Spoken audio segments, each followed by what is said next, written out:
Daí, rapaziada do primeiro ano, tudo certo?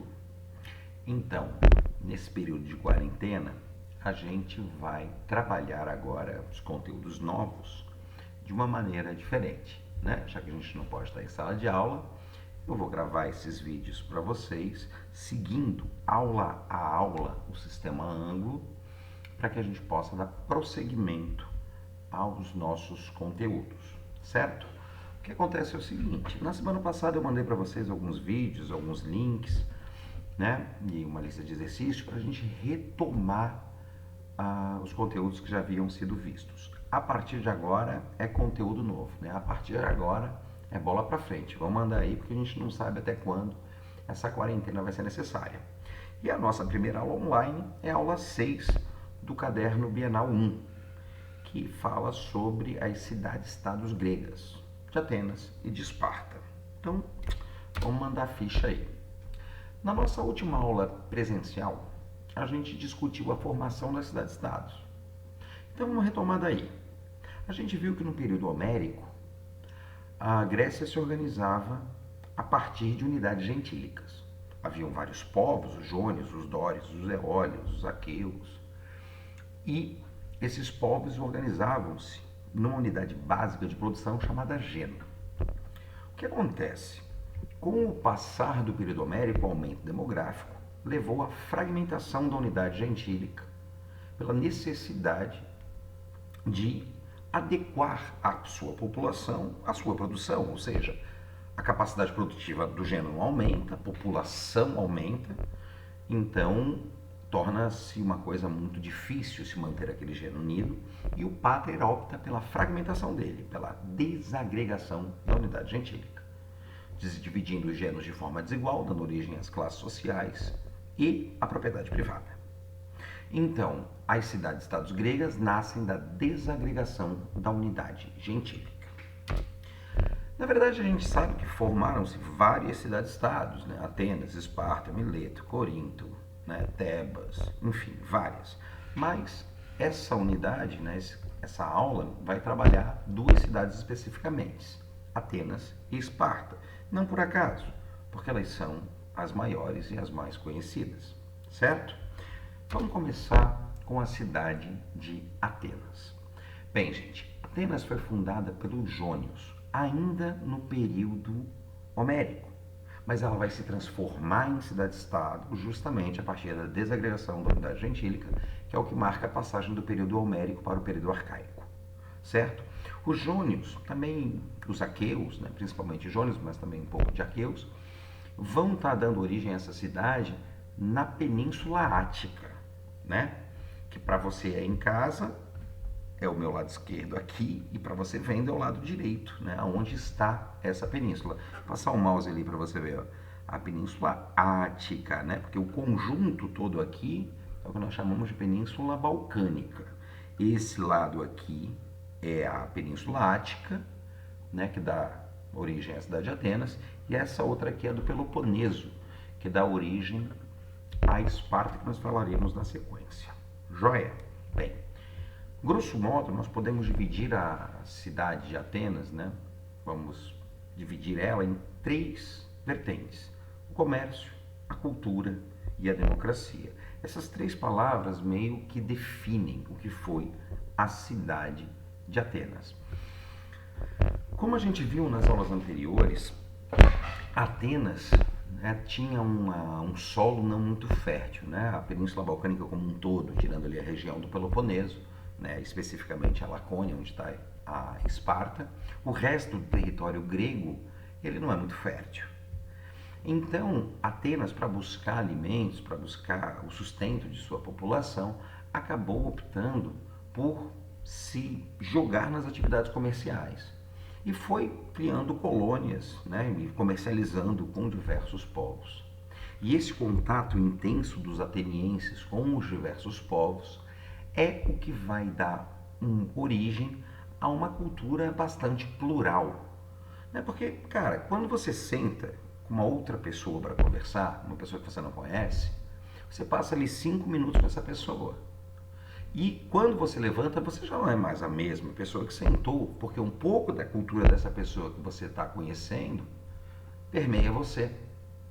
E imagine então que a cidade de Atenas tinha contato com diversos povos e foi a partir de um sincretismo muito grande, né, pegando elementos de várias culturas distintas, formando uma cultura bastante plural. O que a gente vê e a gente percebe, como por exemplo na arquitetura, na formação do teatro, na invenção do teatro, com a comédia, com a tragédia, e também na filosofia, né, com os filósofos pré-socráticos e pós-socráticos, né. Todos os grandes filósofos da antiguidade, né, assim, a grande maioria deles, vem desse berço Grécia e Roma, né? E Atenas tem contribuições como Sócrates, Platão, Aristóteles e tantos outros pré-socráticos. Bem, agora a terceira palavra é a democracia, né? Então, comércio, cultura e democracia. Só que para falar sobre a democracia ateniense, vamos dar um passinho para trás e vamos falar sobre as classes sociais que existiam em Atenas. Porque para entender o processo político eu preciso entender essa divisão de classes. As classes sociais de Atenas são meio complicadinhas, né? Porque são 6. Nós vamos ter os eupátridas, que são os aristocratas, os grandes proprietários, os donos de grandes terras, de grandes fortunas. Os georgóis, que são os pequenos proprietários. Os tetas, que são os atenienses livres, porém sem posses. Os demiurgos, que são comerciantes, que podem ou não ser atenienses. Os metecos, que são os estrangeiros. E os escravos.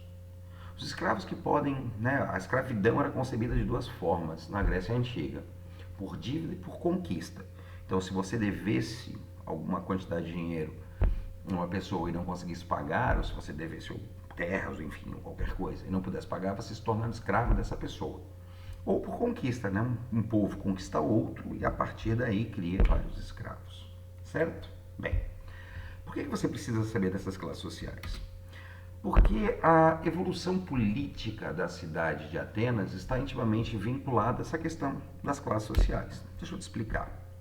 Atenas ela vai nascer como uma monarquia, certo? Um rei comandando a cidade. Porém, em pouco tempo, ainda no período arcaico, né, a monarquia, a oligarquia, a tirania são todas do período arcaico. Né? Não, minto, a tirania já é do clássico. Mas vamos lá. A monarquia, que nasce lá no começo de Atenas, ela foi derrubada justamente porque um grupo de eupátridas, né, de grandes proprietários, quis controlar a cidade, dando origem então à oligarquia. A monarquia, um rei, oligarquia, um grupo de eupátridas comandando.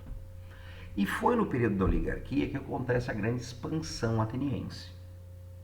Só que essa expansão territorial gera grandes riquezas, gera a entrada de um grande número de escravos que fica na mão desses eupátridas, introduzindo modo de produção escravista na história grega, na história ateniense.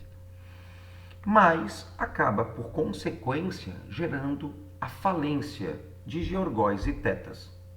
Né? Por quê? Porque os grandes proprietários, os aristocratas, começam a ter grandes quantidades de terra, começam a ter grandes quantidades de escravos e acabam produzindo de forma mais barata e gerando a falência das classes média e pobre, digamos assim, né? Dos georgóis e dos tetas. Essa falência dos georgóis e tetas vai gerando a escravização desses caras. Por quê? Porque georgóis e tetas não conseguiam sobreviver mais com a produção da sua terra, ou, no caso dos georgóis, ou é dispensado do trabalho pelos eupátridas, né? Porque os tetas, como não tinham terras, trabalhavam para os eupátridas. Uma vez que os eupátridas passam a ter um monte de escravos, eles vão dispensando o trabalho dos tetas, que vão acabando não tem mais forma de sustentar. Então, tanto tetas quanto georgóis começam a fazer empréstimos com os eupátridas e, como não conseguiam pagar, acabavam virando escravos. Então, na verdade, no processo final da oligarquia, do período oligárquico, o que você passa a ter? Né? Você passa a ter um caminhão de pessoas nascidas em Atenas, transformadas em escravos, né, em mercadorias. E isso gera uma grande crise, né, que é o que a gente chama da crise do escravismo ateniense. E aí entram umas figuras que vão tentar resolver essa crise, como Drácula e como Solon, que são os dois grandes legisladores. Esses caras vão fazer o quê? Drácula vai impedir a hipoteca das terras e Solon, entre as várias medidas que faz, acaba com a escravidão por dívida e implanta, através de suas medidas, a tirania, que é um novo tipo de governo. Só que com o fim da escravidão por dívida, quem acaba perdendo muito poder são os eupátridas. E dentro do período da tirania, quem consegue uma ascensão social muito grande são os demiurgos. E por que eu falei tudo isso? Porque quando a gente pensa em democracia, a primeira coisa que nos vem à cabeça, obviamente, é o quê? É que a democracia, o governo do povo, onde todos tinham direito, coisa e tal. Só que é importante que você entenda que a democracia na Grécia nasceu porque os eupátridas queriam retomar o controle político que acabou na mão dos demiurgos. E aí eles criam uma democracia, que seria o governo do povo, né? Clístenes cria a democracia. Só que a democracia grega, quem tem direito é o cidadão, né? E quem é o cidadão grego? Você é um cidadão. Mas na Grécia você seria? Não, porque você é menor de idade. Não, porque você é mulher. Né? Quem é o cidadão grego? O cidadão ateniense é o homem livre maior, filho de ateniense nascido em Atenas. Ou seja, como você está vendo ali no gráfico, um pouco mais de 10% da população. Ok? Só que essa democracia, ela trouxe conceitos, ainda que restritos aos cidadãos, né? Ela trouxe conceitos bastante interessantes. Tá? Primeiro, ela vai trazer o conceito de isonomia, que é o conceito que as leis se aplicam da mesma forma a todos que formam essa sociedade. Eu estou olhando aqui para o tempo, porque o vídeo só pode ter 15 minutos, tá? Talvez eu tenha que dividir em dois. Não, talvez não. Pelo tempo eu vou dividi-lo em dois. Depois eu falo, vou fazer esse vídeo com Atenas e depois eu falo de Esparta, em outro, na sequência. Tá? Então vamos dar continuidade aqui. Isonomia. Isonomia é a ideia de igualdade, né? Que todos têm os mesmos direitos. Só que na Grécia, especificamente em Atenas, essa isonomia ela fica restrita a quem é cidadão. Então não tem essa ideia de isonomia, igualdade de homens e mulheres, igualdade de classes, todos são cidadãos. Não tem. Na Grécia a ideia de isonomia ela está intimamente ligada à condição de cidadão. Os cidadãos, sejam eles eupátridas, demiurgos, georgóis, né, ou tetas, não importa se ele tem aquelas características lá, vamos voltar aqui, olha só, homem livre, maior, bababá, dudu, se ele tem as características, o que acontece? Ele vai ter isonomia, senão tá fora, tá? Outro conceito interessante é a questão do ostracismo. O que acontece? Quando a Bulé, que é o órgão que controla essa democracia ateniense, começa a entender que alguém está fazendo mal à democracia, por exemplo, um grande general que tem consigo 1000 votos sempre na Acrópole junto a ele, esse cara, a Bulé, entende que ele não representa um cidadão, ele é a voz de um monte de cidadãos, ele acha que essa influência é ruim, ostracismo. O que é isso? Pega esse cara e tira ele de Atenas por 10 anos, certo? Então esses dois conceitos são interessantes. Agora o que a gente precisa lembrar também é que a democracia grega é diferente da nossa. A nossa democracia é o que a gente chama, a democracia atual, é o que a gente chama de democracia indireta. Os gregos tinham uma democracia direta. Como os cidadãos eram um grupo reduzido, todos esses cidadãos iam à Acrópolis, podiam propor leis e votar nessas leis. Então era uma democracia direta. A nossa democracia é uma democracia representativa. O que significa isso? A gente vota em alguém que vai votar nessa lei, né? Que vai fazer e votar essa lei. Maravilha, rapaziada?